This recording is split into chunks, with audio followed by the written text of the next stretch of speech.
नीतीश कुमार जी के नेतृत्व में जो काम हुआ है उससे विरोधी दल के लोग घबराए हुए हैं और वो कुछ भी बोलने के लिए बैठे हैं। उन लोगों को विकास दिख नहीं रहा है और साफ तौर पर एसआईआर पे भी उनको पूरी तरह बता दिया गया। जब फर्स्ट सप्लीमेंट्री पर भी वही बात चर्चा हुई और जो फेक न्यूज है उसको बता रहे हैं। बिहार का लोकतंत्र, जो वोटर मर गए हैं उनके वोट से लोकतंत्र थोड़े बनेगा। जो लोकतंत्र है, जनता ने जिसको मत का अधिकार दिया है वो वोट करेगा और वो चुनाव जिताने का काम करेगा। इसलिए जनता तय करेगी, जनता के आशीर्वाद से कोई चुनाव जीतेगा। वो तो आराम से खरा।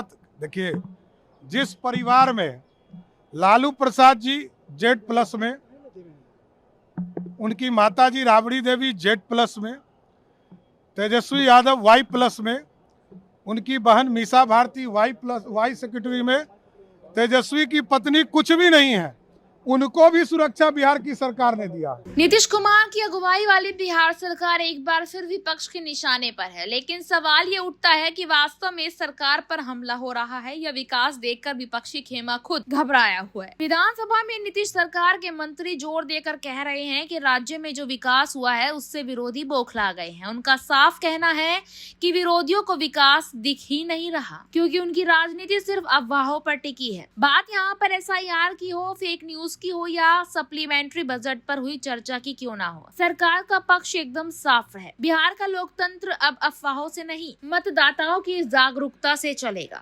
सरकार का कहना है कि कुछ राजनीतिक दल अब मृतकों के नाम पर वोट गिनने की कोशिश कर रहे हैं, जबकि असल में लोकतंत्र वही है जहां जनता का विश्वास जीता जाए।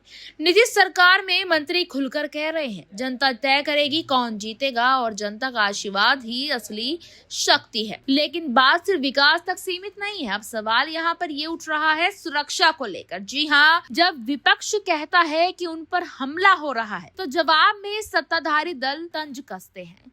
जिस परिवार में लालू यादव खुद Z+ सुरक्षा में है, राबड़ी देवी Z+ सुरक्षा में है, तेजस्वी यादव को Y+ सुरक्षा मिली है और तेजस्वी यादव की पत्नी जो कि यहाँ पर कुछ भी नहीं है वो भी यहाँ पर उनको भी सुरक्षा मुहैया कराई है, तो हमला किस पर हो रहा है? यहाँ पर सरकार का कहना है कि सुरक्षा का रोना अब राजनीति का हिस्सा बन चुका है।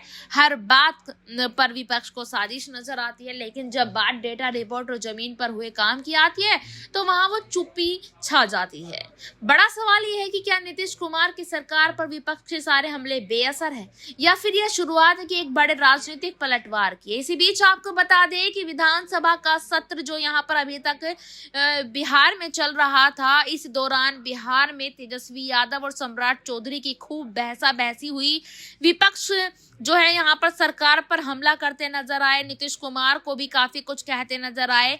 यहाँ गुंडा राज को लेकर नीतीश कुमार और लालू यादव जो है काफी कुछ कहते नजर आए। दूसरी तरफ बता दें आपको कि विधानसभा से बाहर आने के बाद यहाँ पर बिहार के उप मुख्यमंत्री सम्राट चौधरी ने यहाँ पर तेजस्वी यादव की पत्नी राजश्री यादव को काफी कुछ कहा उनकी सुरक्षा को लेकर, जो शायद उनके मुंह से ये ऐसा एक महिला को बोलना शोभा नहीं देता था, जिसके बाद से राजनीति का पारा और ज्यादा गर्म यहाँ पर हो चुका है। क्या राजश्री यादव पर बोलकर फंस गए हैं यहाँ पर सम्राट चौधरी? क्या वाकई में सम्राट चौधरी ने अपने शब्दों पर लगाम नहीं लगाई? कमेंट सेक्शन में अपनी राय बताएं। धन्यवाद।